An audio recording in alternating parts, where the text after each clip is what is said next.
os problemas de comunicação no relacionamento após a chegada dos filhos. Eu sou Oma Nascimento, eu sei que vocês estão aí no meu perfil, mas eu gosto sempre de me apresentar. Eu sou psicóloga clínica, 18 anos, especializada em casais e família. Eu escolhi esse tema é um tema que eu falo muito porque ele é um tema muito importante. Comunicação, a bendita da comunicação. Eu sempre falo que a comunicação, ela é muito importante para tudo na vida. Mas, na verdade, a comunicação, ela é a alma do relacionamento. E é algo que eu escuto todo dia, né? Ao longo de toda a minha jornada, sempre foi o tema dos casais. E por quê? Porque sem comunicação, eu não resolvo nada. Tem milhões de questões que acontecem, que surgem e que existem no relacionamento, principalmente depois dos filhos. Eu vou falar sobre esses problemas aqui hoje e por que eles acontecem.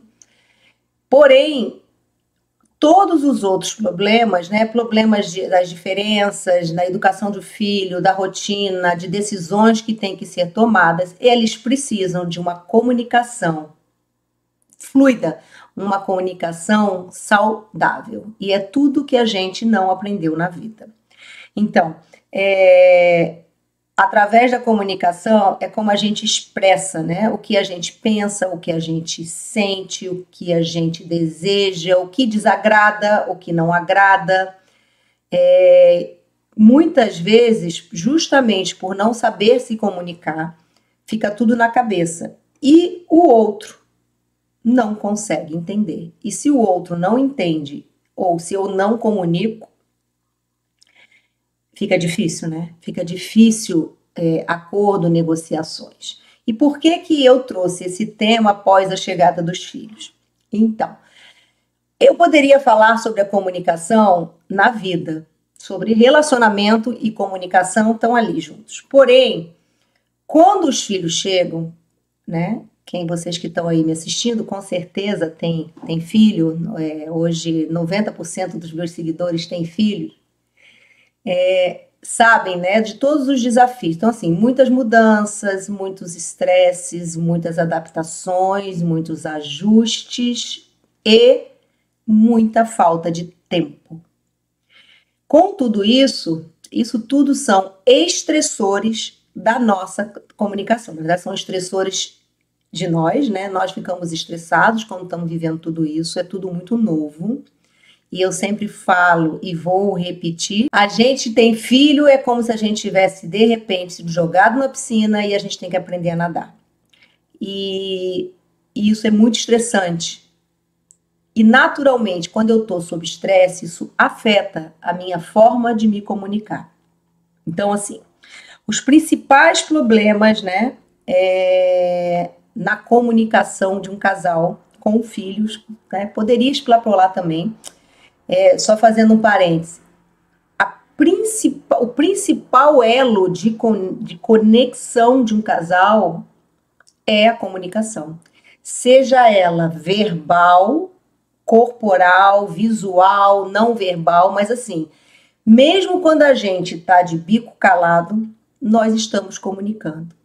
E é essa troca, né, essa comunicação, que às vezes não é tão explícita, não é só através das palavras, que conecta a gente com esse outro, que alinha as expectativas, os projetos. A gente precisa entender o que o outro está pensando, senão fica muito difícil caminhar junto.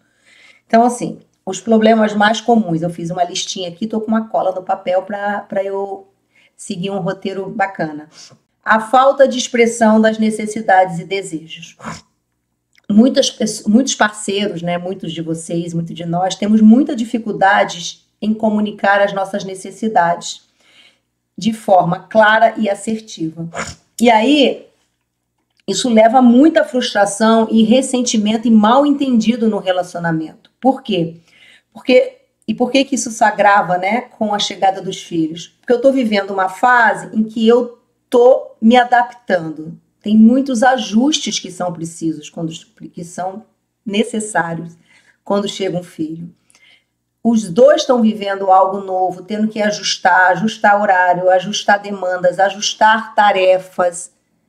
E aí, se eu não consigo expressar como eu estou me sentindo, ou o que eu quero, ou o que eu preciso, nenhum dos dois, vocês começam a naturalmente se distanciar.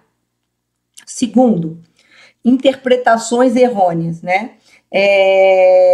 Muitas vezes, justamente por não falar ou por não comunicar, eu acabo sendo interpretado de forma errada. E isso leva a tantos conflitos desnecessários, porque, saibam, o responsável pela comunicação é quem comunica. Então, se eu estou comunicando algo aqui e vocês não conseguirem entender, a responsabilidade é minha. A responsabilidade não é de quem escuta. Sempre que eu quero comunicar um desejo e o outro não entende, eu preciso ter ferramentas, estratégias e outras formas para conseguir comunicar o que eu quero. Tem gente que se surpreende com isso, mas essa é uma das leis máximas da comunicação. A ausência de diálogos. O que acontece? O filho chegou. Vocês acabam deixando de ter conversas mais significativas. Seja ela por falta de tempo, pela correria, pelas demandas, que é natural. As conversas são muito picadas ou muito ligeiras. E quando eu não tenho diálogo com a pessoa com quem eu convivo, com quem eu tenho que tomar decisões, e voltando ali onde eu estava, quando o filho chega, são muitas decisões, são decisões às vezes mais triviais, né? Desde a alimentação, da rotina, dos horários, das escolhas, da vida financeira. E aí eu não consigo ter os diálogos, porque eu não tenho tempo. Tá, e aí, mas como é que faz? Então, aguenta aí que eu já chego lá. A questão das acusações, eu botei assim como linguagem acusatória na comunicação, né? Então, eu estou o tempo todo apontando o dedo, criticando, reclamando e acusando. Isso não comunica. Eu sei que quando a gente está extremamente incomodado com algo e eu quero falar algo com o parceiro e parece que ele não está me escutando, eu vou para a acusação numa tentativa de ser escutada. Porém, o que realmente acontece é isso. Quem aí que passa por isso? Porque eu falo, eu repito, eu falo, eu repito, e você não consegue ter outras formas de comunicar. E aí, eu falo assim que se eu só tenho um jeito de comunicar, ou se eu estou tentando repetidamente a mesma forma e não está tendo resultado, eu preciso rever essa minha forma de comunicação e buscar novas estratégias. E, pasmem, tem muitas ferramentas de comunicação disponíveis na psicologia. E é incrível como é uma coisa um pouco etérea, às vezes, de falar, às vezes as pessoas não entendem, mas quando você pega na mão e começa a usar, clareia muito. Outro problema, a fuga ou a evitação das conversas difíceis. Então, eu vou tentando evitar os conflitos, porque conflito é ruim, tem um bebê às vezes na casa, tem as crianças, a gente não quer brigar, a gente não quer discutir. Então, toda vez que eu tento comunicar algo, eu recuo numa tentativa de não ter conflito. Péssima ideia. Porque isso não resolve, meu amor. Não resolve, meus amores. O que isso faz? Isso faz o problema ficar cada vez maior. Eu fujo da resolução dos problemas. Eu entendo, porque eu não quero ter conflito. Mas vocês estão tendo conflito porque uma bola de neve. Porque vocês não sabem ferramenta para se comunicar, não estão entendendo o que está acontecendo, estão sob estresse, os dois. Vocês fogem do conflito e aí eu digo que acumula os problemas até chegar aqui, no pescoço, porque um monte de situação que precisa ser resolvida. O estresse e o esgotamento, tá? Então, quando eu tô sob estresse, quando eu tô muito cansado, sob pressão emocional, a comunicação também piora. E muitos aí estão vivendo isso. Sabe aquela coisa meio que eu gaguejo, o raciocínio fica muito difícil. Isso é um contexto muito recorrente, né, para quem está com filho pequeno aí. E isso também ajuda a aumentar os problemas, aumentar o distanciamento de vocês e a não resolução dos problemas. E aí nós temos algo aqui que é as diferenças e estilos de comunicação, que é outro elemento aqui, que é o seguinte: alguns têm um estilo um pouco mais direto, outros um pouco mais reservados. Uns gostam de falar, outros gostam de escrever. Uns gostam de falar, mas são mais tagarelas ou gostam de conversas de manhã. Outros são mal-humorados de manhã e gostam de conversar à noite. E aí, Oma, como é que faz? Por isso que é muito bacana quando a gente faz uma investigação no casal para entender, né, o estilo de cada um. O que funciona para você? Vocês já pensaram nisso? Como é que a gente nem sabe, a gente nunca nem se tocou que tem uma forma melhor, um horário melhor, um jeito melhor. Ou às vezes a gente até desconfia, mas a gente precisa botar isso às vezes no papel e conversar com o nosso parceiro, dizer assim, ó, para mim não rola de manhã, para mim é à noite, viu? Eu depois das 7 horas da noite não dá, o tico-teco, o tico-teco não funciona, não é um bom momento, eu tô com sono, eu durmo cedo. E isso eu fui descobrindo ao longo dos anos. Então assim, meu marido já sabe. Alguns papo cabeça, que eu digo DR, papo cabeça, não dá para ser comigo depois das 19 da noite. E como é que é para você? Né? Isso é importante, isso é muito importante, vocês terem essa noção, preencherem, escreverem, né? Existem ferramentas que nos ajudam, mas organizar isso, comunicar para o parceiro, qual é a preferência dele, será que ele parou a pensar? Porque tanto faz nunca é não, tá? Então, isso tudo está aí acontecendo, ó, quantas coisas.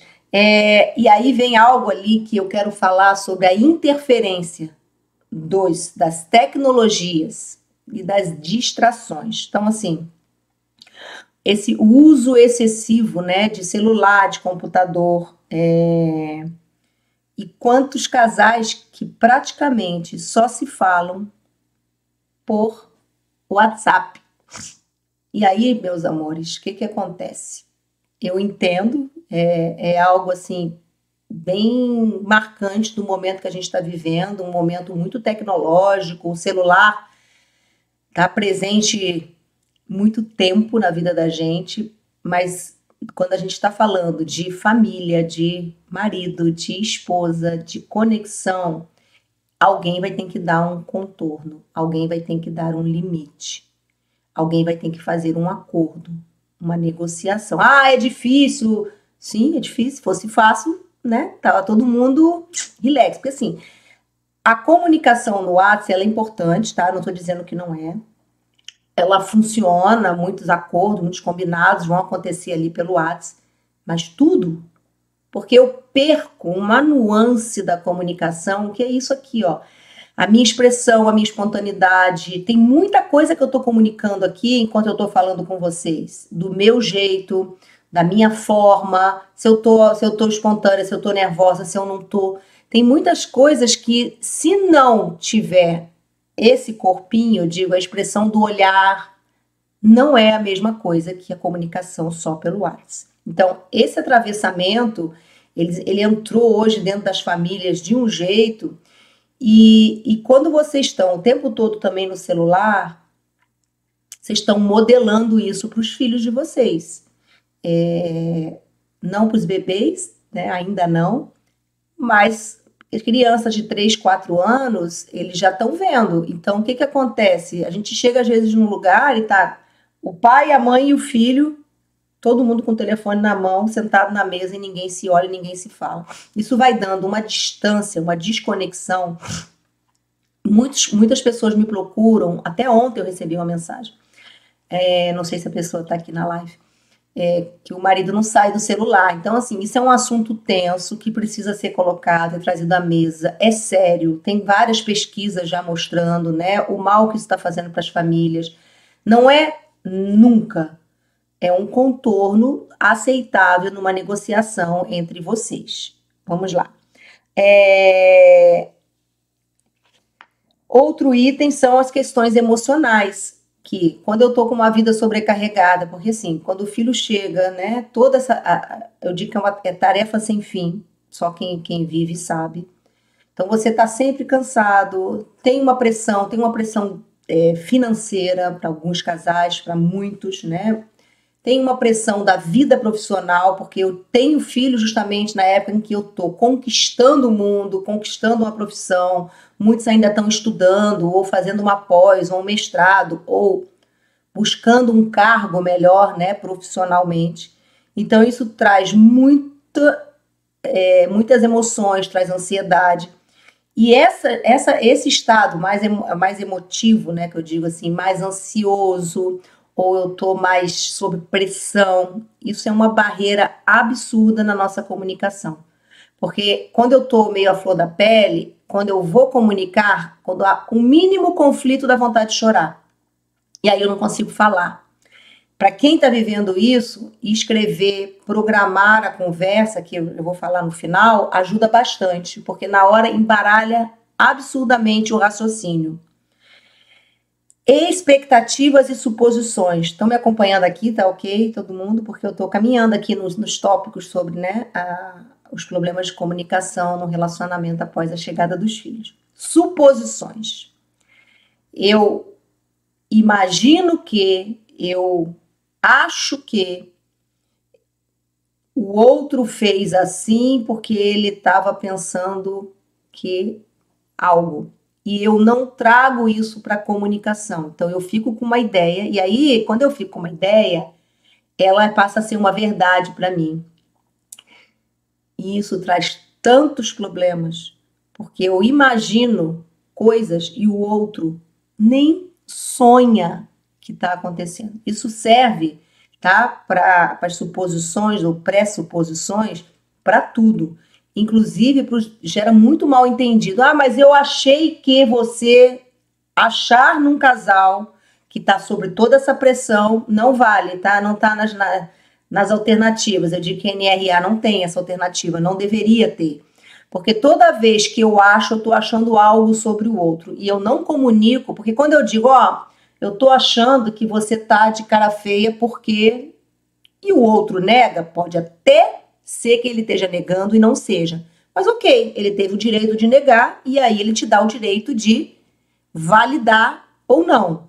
Mas se você não comunica, aí eu digo que fica assim, fica quatro, né? Eu acho que ele acha isso, e aí eu ajo de um jeito, e aí ele age reativamente a algo que eu reagi achando, olha só a confusão.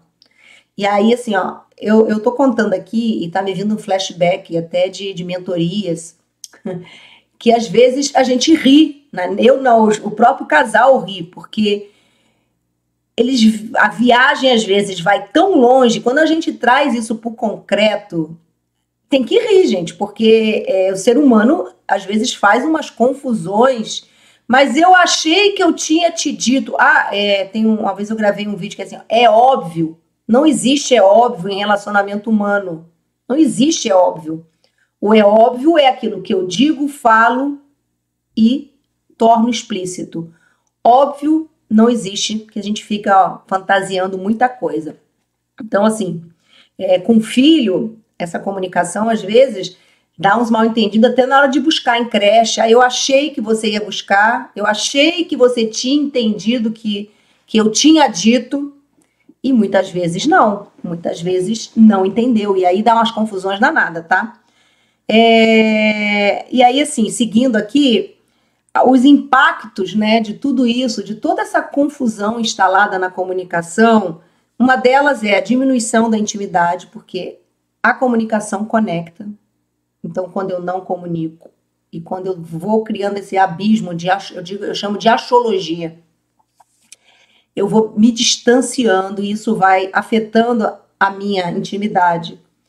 As conversas, como é tudo muito tenso e vai dando essa sensação de que, eu tentei, já não adianta, eu não consigo falar, a gente não consegue se entender, eu vou deixando cada vez mais de comunicar, e aí a conversa fica só para assuntos superficiais e práticos. E o que acontece? Um casal convivendo só com comunicação bem superficial, eu digo assuntos práticos, né? Quem vai no mercado, vamos pagar uma conta, vai ficando um abismo entre vocês. E aí eu trouxe umas outras questões que são as interrupções, né, no relacionamento após a chegada dos filhos. O quanto que essas conversas também não conseguem ser aprofundadas por causa que um bebê e uma criança interrompe muito a gente. Mas eu tenho uma má notícia. Adolescente também. Eu tenho um de 17 anos, agora tá melhor, mas assim, até uns 15, aquela coisa de chegar e aí você tem que dar o limite, dizer espera, agora não é a tua vez, só que é mais fácil. O bebê você tem que realmente socorrer. Aí eu trouxe até eu troquei os nomes, mas assim, botei uns exemplos hipotéticos assim, ó. João e Maria estão tentando conversar sobre os planos para o futuro financeiro da família. No meio da conversa, o bebê começa a chorar porque tem que ser alimentado. O que acontece? Lá se foi a conversa. Isso acontece frequentemente, né? Recorrente. E aí vai impedindo o casal de concluir os raciocínios, as decisões, as conversas ficam pela metade, isso vai trazendo um aborrecimento, né? Eu quero discutir com o meu marido um sentimento que eu estou sentindo, ou que eu estou chateado, ou alguma questão que eu estou vivendo. Toda vez que começa a conversar, o filho chama, preste atenção, que é igual o bebê chorar. Isso interrompe o fluxo da conversa. Então, isso vai trazendo também ressentimento, porque quando um sai e o outro fica no vácuo, e aquele outro é a pessoa que está precisando muito comunicar algo, eu digo engole seco. E isso traz muita angústia e traz, às vezes, raiva do outro, mesmo o outro não tendo, às vezes, culpa, porque precisou socorrer o filho, não tem o que fazer, principalmente quando é bebê. E a falta de um tempo mais longo para poder aprofundar a conversa, para poder ter aquele acolhimento, aquele aconchego. É como se tudo fosse sempre sendo adiado. Aí, assim, eu já estou caminhando para o final, mas eu vou acelerar um pouquinho aqui. O que eu faço, Oma? Tá, tu trouxe um monte de coisa, tá, é verdade, eu estou vivendo tudo isso, eu me identifico com isso. E agora, né? Saio correndo, o que eu faço? Então, existem muitas formas de lidar com isso, e é justamente sobre tudo isso que eu trabalho, né? Eu quis trazer à tona o tema, mas assim, uma das coisas é quando eu consigo dedicar um momento específico para um casal. Agendado? Não é o melhor dos mundos? É. Quando você tem um bebê, quando você tem um filho, é o melhor dos mundos, porque a gente agenda tudo. A gente agenda para ir ao médico, a gente agenda para ir trabalhar, a gente agenda para ir malhar. Por que não? Mas eu queria que fosse espontâneo. Pois é, mas agora não dá. Vamos, entre o possível e o impossível, vamos ficar com o que é possível. Oma resolve? Ajuda muito, né? Tudo que eu quero é dar esses caminhos, essas reflexões, né? Aqui é uma live de reflexão também, mas trazer essa reflexão. Gratidão. Beijo no coração de todos vocês aí que estão me assistindo.